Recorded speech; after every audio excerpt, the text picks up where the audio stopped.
The dirt road to Turner Ranch feels different today. I grip the steering wheel tighter than necessary as my tires kick up familiar dust clouds behind me. 6 years of driving this route every weekend, and I could navigate it blindfolded. Past the crooked mailbox with the faded Turner name. Around the bend, where wild sage grows thick along the fence line. Up the gentle slope where you first see the barn's red roof against the Idaho sky. But when I crest that final rise, my foot slams the brake. A massive industrial dumpster blocks the driveway. Green metal sides tower above my sedan, wide enough to swallow a small truck. The engine idles as I stare, confusion mixing with something sharper in my gut. I didn't order this. Movement catches my eye beyond the container. Ron. My uncle stands near the porch in his clean khakis and a polo shirt I've never seen him wear for ranch work, gesturing at 3 men in work gloves. They're carrying things from the house. Armloads of things. Moving with the efficient brutality of people paid by the hour. I kill the engine and my door swings open before I've formed a plan. Ron! My voice cracks across the yard. He turns, sees me, and his face does something I can't quite read. Not guilt. Maybe surprise that I showed up early.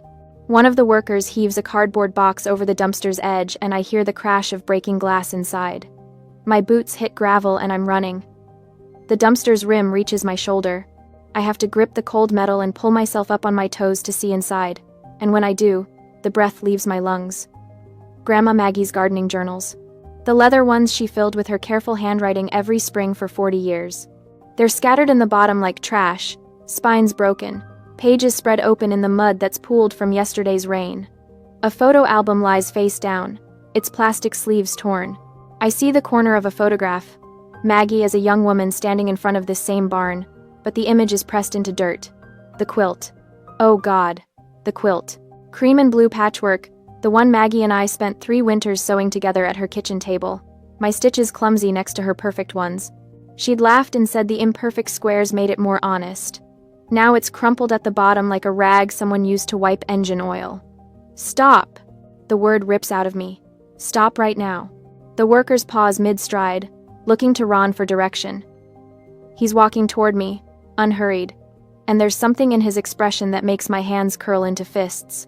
Chloe. He says my name like a teacher addressing a child who's interrupted class. This is estate business. Estate business? I can't keep the shake out of my voice. You're throwing away her journals, her photos. Clutter. Ron stops a few feet away, close enough that I have to tilt my head back to meet his eyes. He's always been tall, always used it. The property has liability issues. Insurance won't cover the place in this condition. One of the workers emerges from the house with another box. Ron plucks something from the top before the man can toss it. A leather journal, smaller than the gardening ones. Maggie's recipe book, the one with her mother's handwriting in the margins. Ron holds it up between us, makes sure I'm watching. Then he tosses it into the dumpster. The journal hits with a soft thud that I feel in my chest. You can't. My throat is closing. You have no right. I'm the executor, Chloe. The will was clear. He crosses his arms. And before you go getting emotional, you should know the locks have been changed. New deadbolts on all the doors. Professional grade. The property needs to be secured during the transition period. My eyes snap to the front door. Shiny brass hardware gleams where the old iron lock used to be. The lock Maggie gave me a key to 6 years ago, when she asked me to help maintain the place. When she was too weak to do it herself. Movement on the porch draws my attention. Elaine. Ron's wife stands with her arms crossed, her stance a mirror to his. She doesn't speak, just watches. The silent enforcer. The witness to my humiliation. Insurance requirements, Ron continues, his voice taking on that false authority he uses when he doesn't actually know what he's talking about. Professional assessment of the property value. You wouldn't understand the complexity involved. My body wants to move, wants to shove past him, climb into that dumpster, rescue every piece of Maggie from the mud. My hands are shaking, fists so tight my nails cut crescents into my palms. But my mother's voice echoes in my skull. Family is everything, Chloe. Respect your elders. Be the bigger person. Keep the peace. I've heard it my whole life. Internalized it until it became the steel bars of my own cage. So I stand there, shaking, unable to move forward or speak the words burning in my throat. Ron mistakes my paralysis for surrender. He turns back toward the house, dismissing me with the movement. "Don't make this hard on the family, Chloe," he calls over his shoulder. Elaine finally speaks from the porch, her voice carrying across the yard. "We're doing what's necessary." What's necessary? As if necessity justifies erasing someone. I should leave. Drive away before I do something I'll regret. But my feet won't move. Instead, I reach into the dumpster, stretching until my ribs press against the metal edge. My fingers close around one of the journals, pulling it free. The leather cover is damp, smeared with mud, but when I open it, Maggie's handwriting is still visible. May 1998. Planted the tomatoes early this year. Chloe helped dig the rows. Poe. I was 12 that summer. Ron watches from the porch as I walk back to my car, the rescued journal clutched against my chest. He doesn't try to stop me. Why would he? He's already won. I slide behind the wheel and set the journal carefully on the passenger seat. My hands are filthy with dumpster grime and my vision blurs at the edges, but I'm not crying. I'm not crying because underneath the shock and the hurt, something else is crystallizing, something cold and clear. Ron isn't just neglectful. He isn't just incompetent or overwhelmed by executor duties. He's erasing Maggie, deliberately, throwing her away like garbage. The realization settles into my bones as I start the engine. And as I drive away, watching the ranch disappear in my rearview mirror, I make a decision that will change everything. I'm done being the good niece. 3 days pass before I return. I park a quarter-mile down the road this time, driving specifically into the dense, overgrown brush behind an abandoned equipment shed. From the main road, my sedan is completely invisible. The morning air bites cold against my face as I cut through the sagebrush on foot, avoiding the main driveway entirely. The new deadbolts gleam on the front door when I circle around the house. Brass hardware that probably cost more than the monthly utility bills I paid for 6 years. Ron's truck isn't in the yard. Neither is Elaine's SUV. The house looks empty, but I move carefully anyway, pressing close to the weathered siding.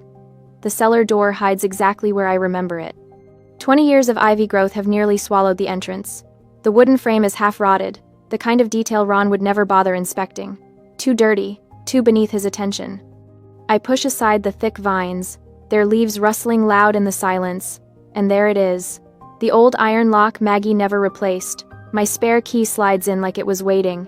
The lock clicks. The sound makes my heart jump even though I'm alone. I ease the door open, wincing at the creak of hinges that haven't moved in months. Darkness yawns below. I pull out my phone, thumbing on the flashlight, and descend stone steps slick with moisture. The cellar smells like earth and old wood, and something else. Abandonment. The beam from my phone cuts through the dark, catching cobwebs and dust motes. I cross the dirt floor to the interior stairs, each step deliberate, listening for any sound above. When I emerge into the kitchen, I stop breathing. Everything is wrong. The table where Maggie and I sewed that quilt sits shoved against the far wall, buried under cardboard boxes. The grandfather clock that stood in the hallway for 40 years is gone. Just a clean rectangle on the wallpaper where it used to be. The walls themselves look bare, stripped. Photos removed, their outlines visible in the faded paint. I move through the house like a ghost, cataloging the destruction. The living room furniture has been rearranged into careless clusters. Maggie's reading chair faces the wrong direction, away from the window where she always sat to catch afternoon light. The bookshelf holds nothing but a few water-damaged paperbacks, Ron probably deemed worthless. The study door is open. Papers cover every surface inside. I step over a collapsed stack of file folders and approach the desk. Ron's work. His handwriting scrawls across sticky notes plastered to the lamp, the wall, the desk calendar, reminders about appraisals and inspections and closing dates, the language of liquidation. My hands are steadier than they should be as I start searching. The top drawer yields nothing but pens and rubber bands. The second drawer sticks halfway, jammed with junk mail and unopened envelopes. I pull harder and it gives, contents spilling across the floor in a cascade of paper. That's when I see it. The survey map. It's wedged between two catalogs, one corner visible. I yank it free and spread it across the desk, smoothing the creases with trembling fingers. Turner Commercial Plaza, reads the header in bold print. A developer's draft. Parking lots drawn where the pasture should be. Retail spaces plotted across the land Maggie spent her life protecting. The date stamp in the corner makes my stomach drop. 8 months before Maggie died. Ron planned this while she was still alive. My breath comes short as I scan the margins. His handwriting appears there too, notes scribbled in blue ink. Clear by Q2 next to the barn location. Max liquidity underlined twice near the property value estimate.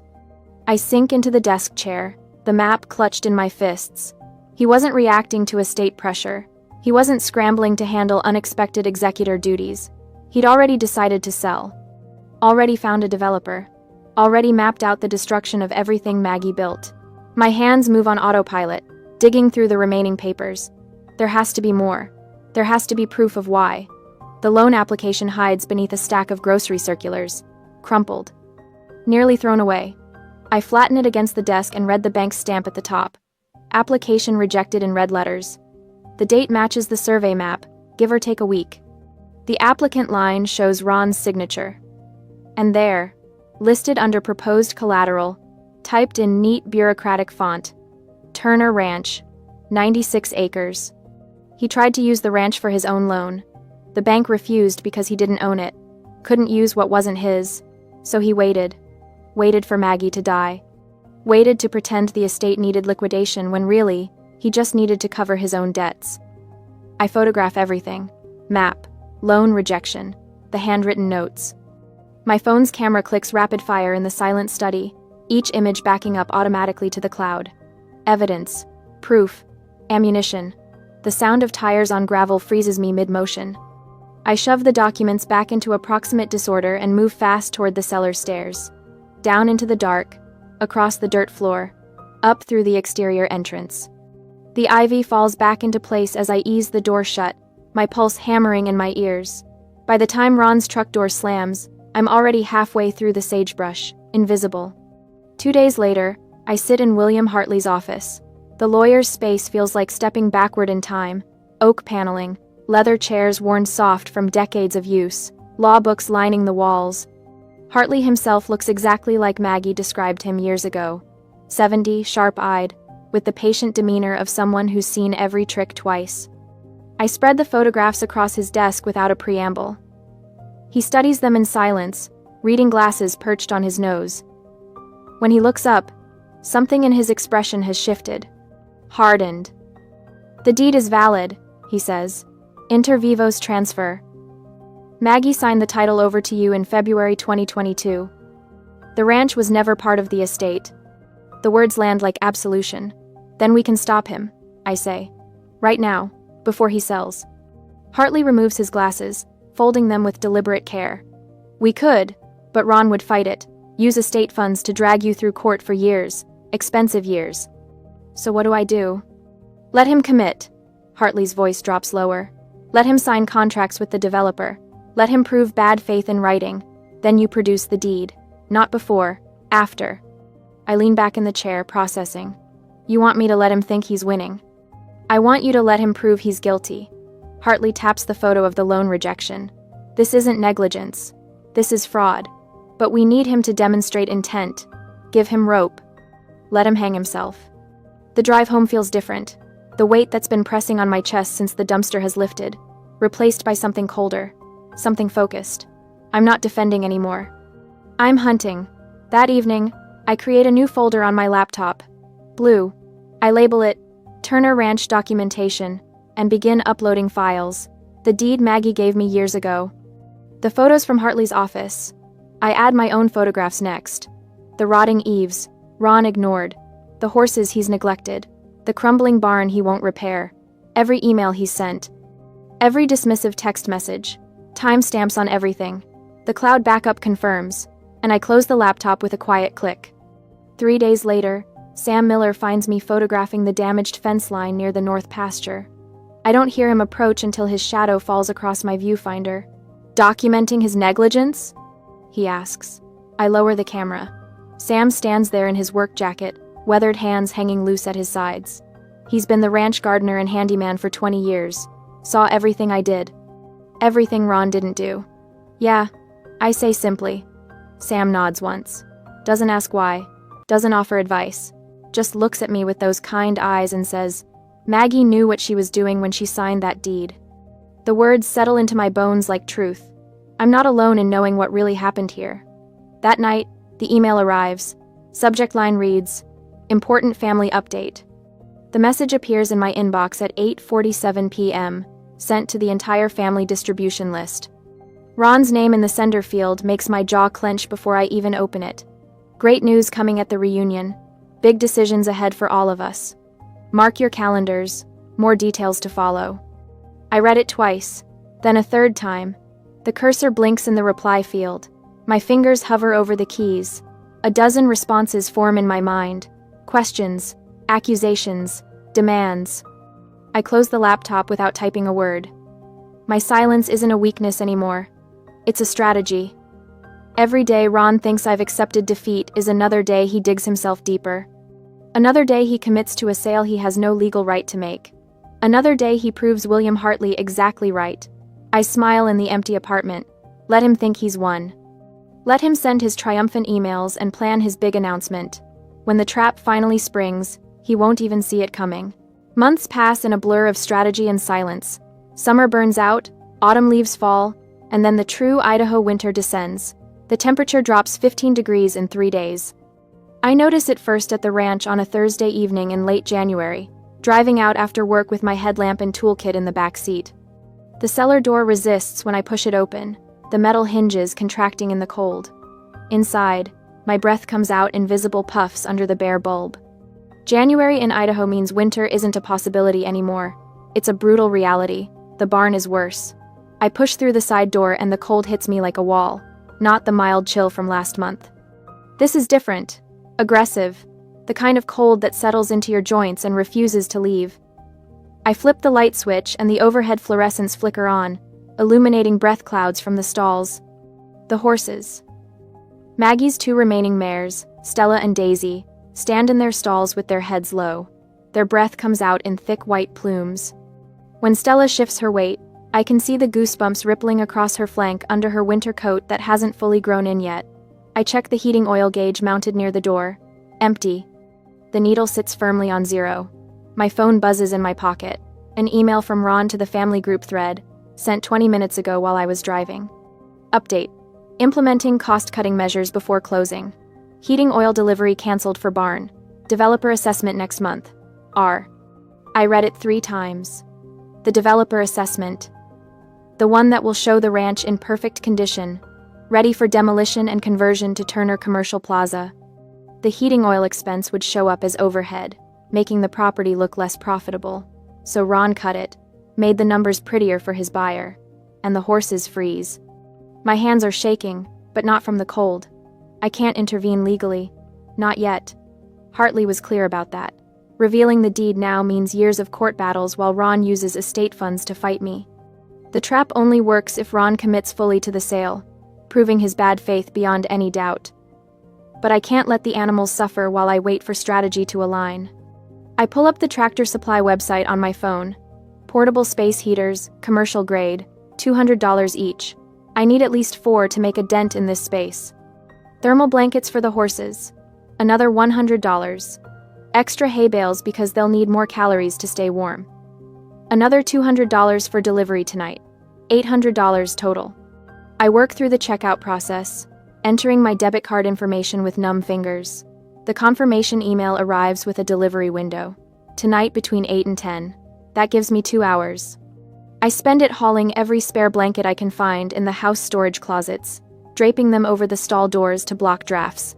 I stuff old towels and rags into the gaps where the barn siding has warped with age. Stella watches me work, her dark eyes following my movements. When I pass her stall, she presses her nose against my shoulder. Warm breath against my frozen cheek. I know, I whisper. I'm here. The delivery truck arrives at 9:15. The driver helps me unload the heaters and hay bales, eyeing the dark property with curiosity but asking no questions. Cash transaction, no receipt with Ron's name on it. He drives away and I'm alone with 4 industrial heaters and a plan that violates every strategic instinct Hartley tried to teach me. I plug in the first heater near Stella's stall. The orange glow fills the corner of the barn, and within minutes I can feel the difference. Not warm yet, but the aggressive edge of cold retreats slightly. I position the other 3 heaters strategically, creating pockets of warmth that overlap near the stall areas. The thermal blankets go over both horses, secured with the chest straps designed for this purpose. I'm adjusting Daisy's blanket when I hear boots on gravel outside. My hand freezes on the strap. The barn door is already open from the delivery, and I left the cellar entrance unlocked behind me. Stupid. I was so focused on the horses. I forgot basic security. The footsteps stop at the barn entrance. Thought I saw lights. Sam Miller's voice. Not Ron, not Elaine. I turn around slowly, still crouched beside Daisy's stall. Sam stands in the doorway, his weathered face shadowed by the heater glow behind me. He's wearing a heavy canvas jacket and work gloves, dressed for cold night labor. His eyes move from me to the heaters to the thermal blankets. He doesn't ask what I'm doing here. Doesn't question my right to be on property Ron claims to control. Instead, he walks to the far wall where the insulation has torn away from the studs, leaving gaps that let in wind. He examines it for a long moment, running his gloved hand along the damaged section. "This won't hold heat," he says. "Got some foam board in my truck. Be right back." He's gone before I can respond. When he returns, he's carrying rigid foam insulation panels and a cordless drill. We work in silence for the next 2 hours. Sam cuts and fits the panels while I hold them in place. He drills them into the studs with practiced efficiency, sealing the gaps that have leaked warmth for probably 5 winters. Every few panels, he pauses to check his work, adjusting angles, adding extra screws where the barn wall curves slightly. The only sounds are the drill, the soft shuffle of horses in their stalls, and our breathing. Around 11, Sam produces a thermos from his jacket. He pours coffee into the cap and hands it to me without asking if I want any. The liquid is still hot enough to burn my tongue, bitter and perfect. We stand side by side near one of the heaters, warming our hands on the thermos. Snow begins to fall outside. Small flakes at first, then larger ones that catch the light from the barn windows. Sam watches them accumulate on the gravel, his expression unreadable. Then he speaks.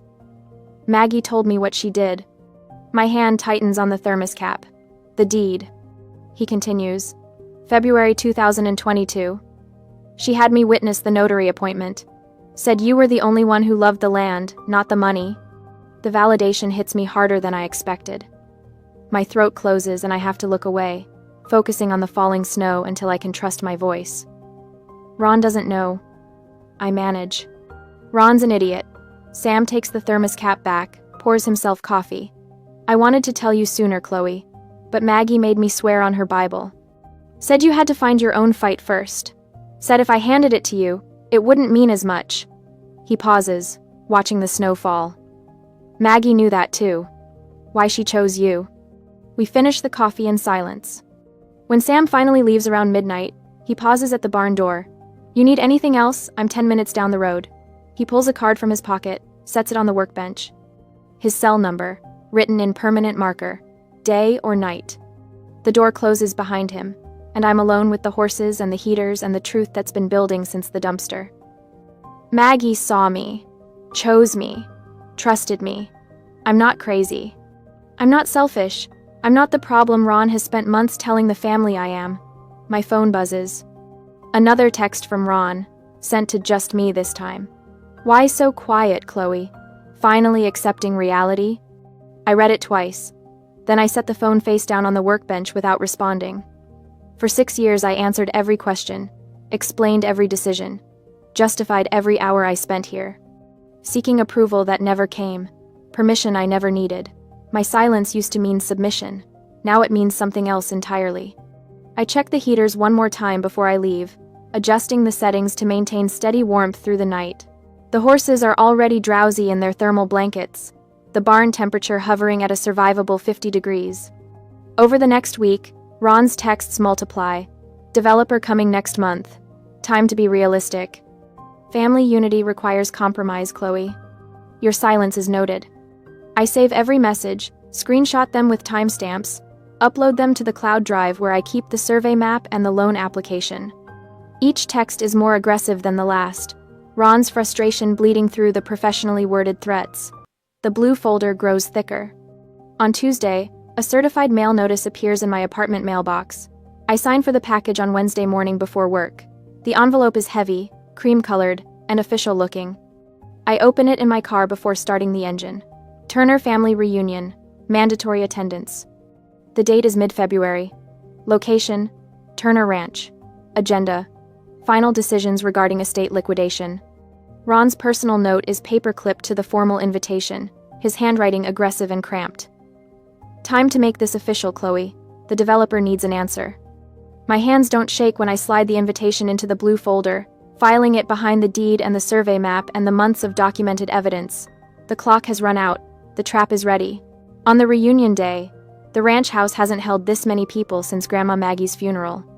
35 relatives fill the rooms, their voices bouncing off walls that used to absorb only silence and my solitary footsteps. I stand near the kitchen doorway, watching cousins I haven't seen in years, pile plates with catered food that must have cost a fortune, estate funds, probably.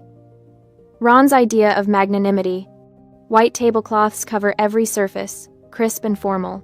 Nothing about this feels like the ranch I know. Ron moves through the crowd in a suit. Actual wool, tailored.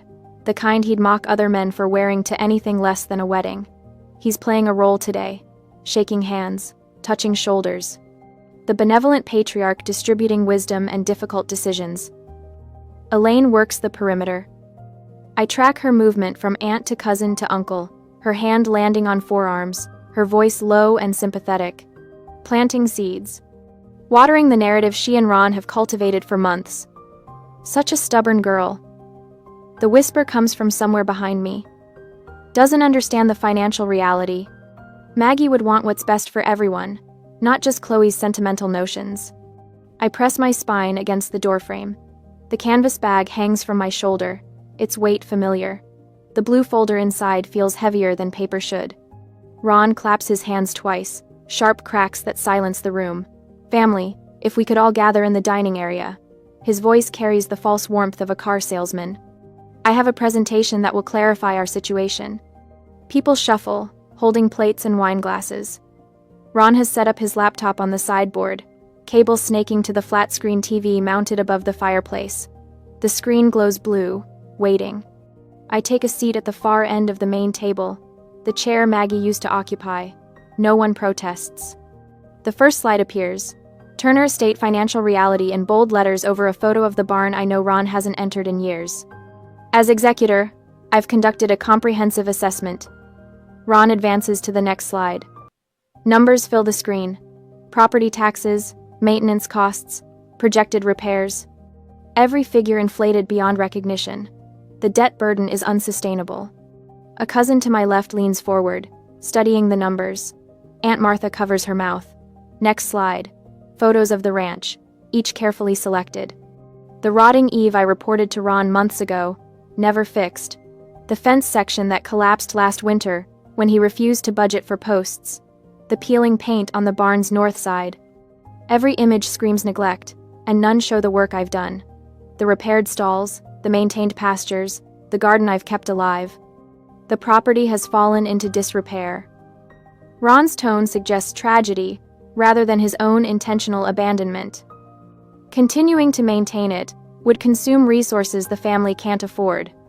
My fingers curl around the bag strap. The final slides show an architectural rendering. Glass and steel where the barn stands. Paved parking where Maggie's garden grows. Commercial plaza rendered in clean fonts and modern angles. The solution is straightforward. Ron pauses for effect. A reputable developer has offered $1,650,000 for the property. Murmurs ripple through the room. Someone whistles low. This allows us to preserve the family legacy by converting it to liquid assets. Everyone benefits. The Turner name endures in a new form. The screen goes dark. Ron closes his laptop with a decisive click. I watch him, my mind racing. He's bluffing about the finalized deal. No developer cuts a check without a clear title search. Unless this consensus document isn't just a formality, it's a power of attorney. He needs us to sign away our rights so he can leverage the estate to get the deposit he desperately needs to cover his own debts. Which brings me to the final matter. He produces a clipboard from behind the sideboard. Paper attached, official looking. A heavy silver pen rests on top, the kind that costs more than it should. I've prepared a family consensus document. Simple formality. Everyone here has already reviewed and agreed. He walks the length of the table. His steps are measured, confident. The clipboard lands directly in front of me with a soft thud. All 34 other people turn their heads. The document is dense with legal language. I'd need an hour to parse properly. Signatures fill the bottom 2/3. Names I recognize: Uncle Jim, Aunt Martha, cousins I played with as a child, all in agreement. One line remains blank. Mine. We just need your blessing, Chloe. Ron's voice is gentle now, almost paternal. Then we can move forward as a united family. Elaine appears on my shoulder. Her hand settles there, warm and heavy. Do the right thing, honey. Pressure builds in the silence. 34 pairs of eyes, some sympathetic, some impatient, some already counting their share of $1,650,000. Ron has turned away from me, angling toward the corner where a man in an expensive suit stands apart from the family, the developer's representative. Ron gives him a subtle nod, the gesture of someone already celebrating. I reach for the pen. My hand shakes as I lift it. The tremor is visible, humiliating. I look small, holding this pen. Isolated at the end of this long table, surrounded by family who have already decided. The room exhales, shoulders relax. Elaine's grip loosens slightly.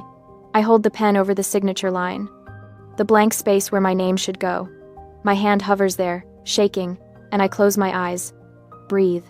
Maggie's face surfaces in the darkness. Her hands covered in garden soil, laughing as I struggled with crooked fence posts. Her voice, when she handed me the key 6 years ago. You're the only one who sees it, Chloe. The only one who understands what this place means. February 2022. The lawyer's office. Her signature next to mine on different paper. I open my eyes. The pen cap clicks closed between my fingers. The sound cuts through the silence like a blade. I set the pen down, still capped. Untouched to paper. Before I sign, Ron. My voice is quiet, but it carries. The academic advisor voice I use when a student has falsified their transcripts. Professional. Measured. I have one procedural question. Ron's expression flickers. The confident smirk wavers at the edges. Procedural? He forces a laugh. Chloe, this isn't complicated. Did you personally pull the deed from the county recorder's office? The room's energy shifts, confusion replacing expectation. People glance at each other, uncertain what this means. Ron waves a dismissive hand. Why would I need to check what I already control? The will was explicit.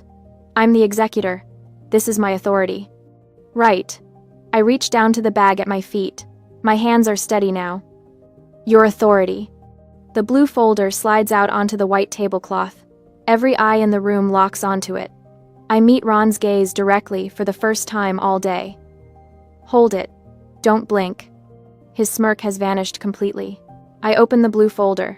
The sound of the clasp releasing feels enormous in my ears.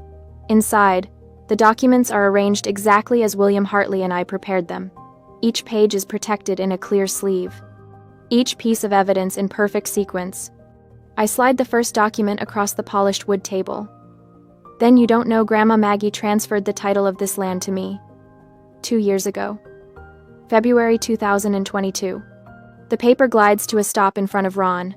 Official county letterhead across the top. Margaret Ellen Turner's signature in her careful cursive. My signature beside hers, younger and less steady. The county recorder's stamp in blue ink, raised and textured where the seal pressed into the paper. Inter vivos transfer, property deed, recorded and legal.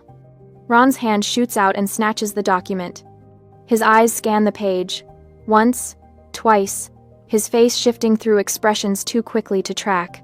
This is a forgery. His voice is loud, but there's something underneath it now. Something that wasn't there before. I pull the second document from the folder. Here's the notary log. 3 witness signatures. The notary's stamp matches the one on the deed. Ron's face flushes red. She was senile. She didn't know what she was signing. Around the table, relatives lean forward. Cousin Dave reaches for the deed and Ron jerks it away from him. Doctor. Keller's medical capacity affidavit. I place the third document on the table. Dated the same day as the deed, the 14th of February 2022. It states Grandma Maggie was of sound mind and fully understood the legal implications of the property transfer. Elaine's hand drops from my shoulder. Ron stands up, the chair scraping loud against the floor. She didn't understand the financial necessity, the taxes, the maintenance costs. She was living in the past, not facing reality. I've been waiting for this.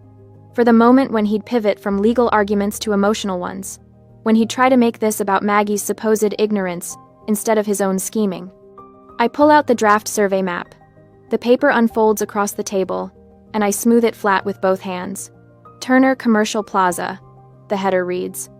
The date in the corner is 8 months before Maggie died. Ron's handwriting fills the margins. Clear by Q2. Max liquidity. The silence in the room changes texture, becomes something thicker. And you didn't do this for the family. My voice is steady. I've practiced this moment in my head 100 times, but now that it's happening, the words come easily, naturally. You did it, because the bank rejected your personal loan. The final document, the crumpled loan application I found buried in his messy study, smoothed out and photocopied. Ron's signature at the bottom.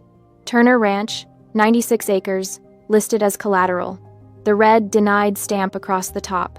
I watch understanding spread through the room like spilled water.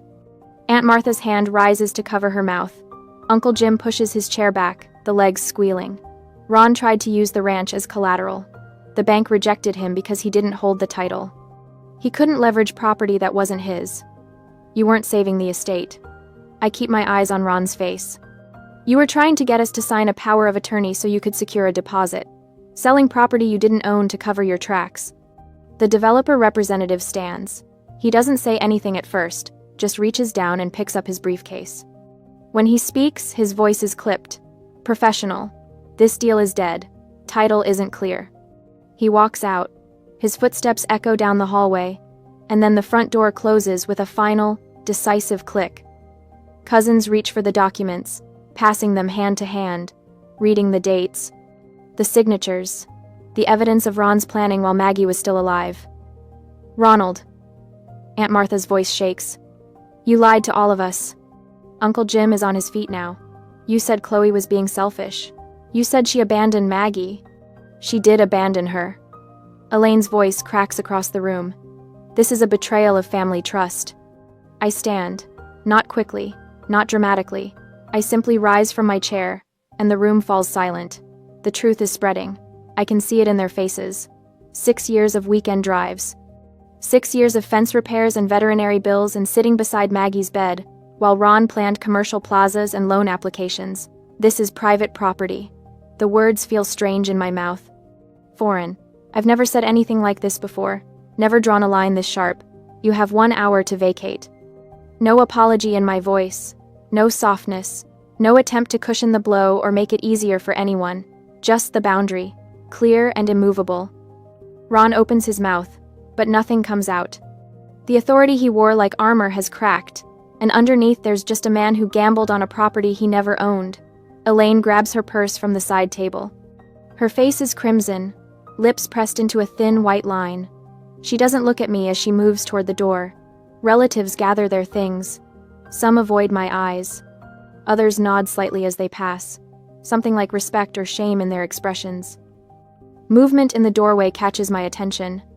Sam Miller stands there, his weathered face creased in something that might be a smile. He heard everything. Of course he did.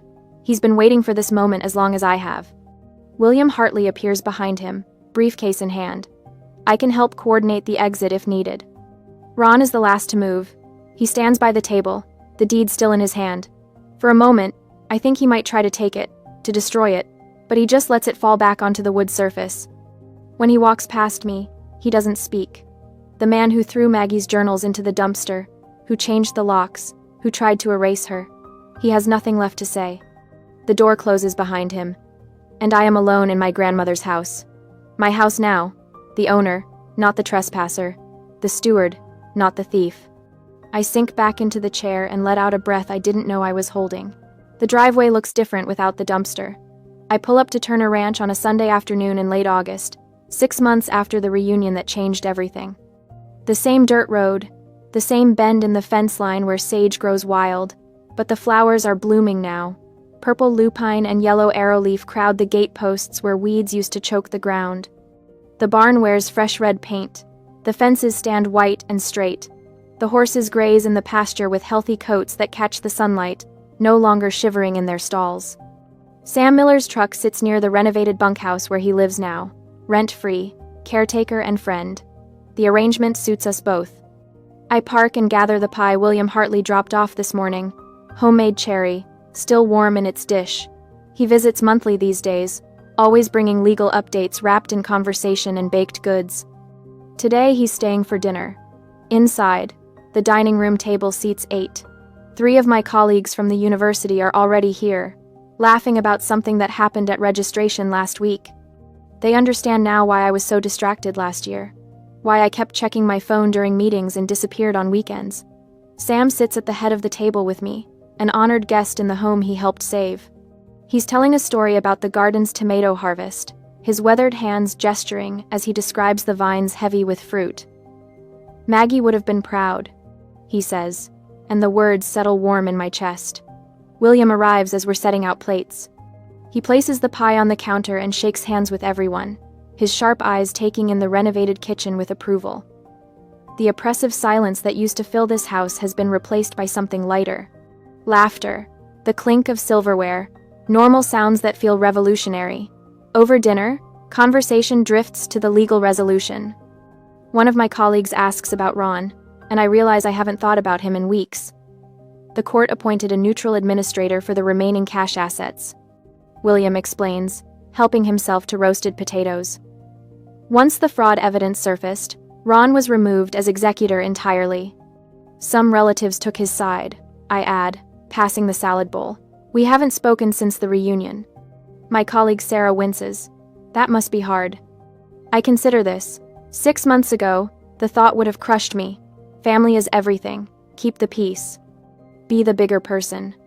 I didn't lose family, I say now, and I mean it.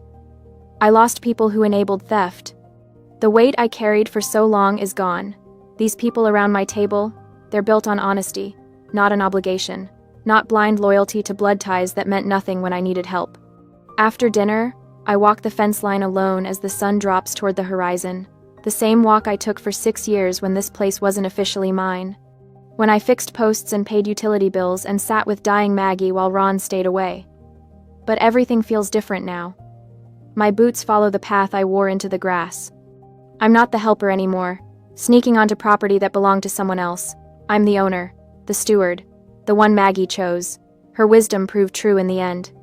I stop at the gate where Ron locked me out before, where I stood trembling with rage, unable to physically confront him because my conditioning wouldn't allow it. A new lock gleams in the evening light.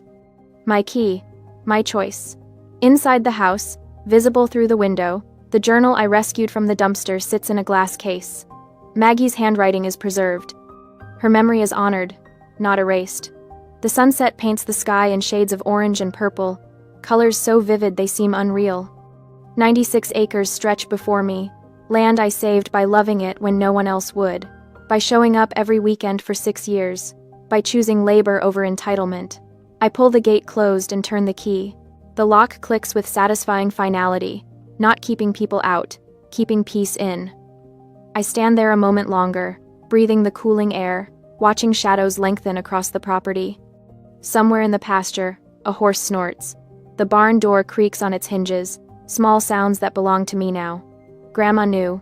She always knew.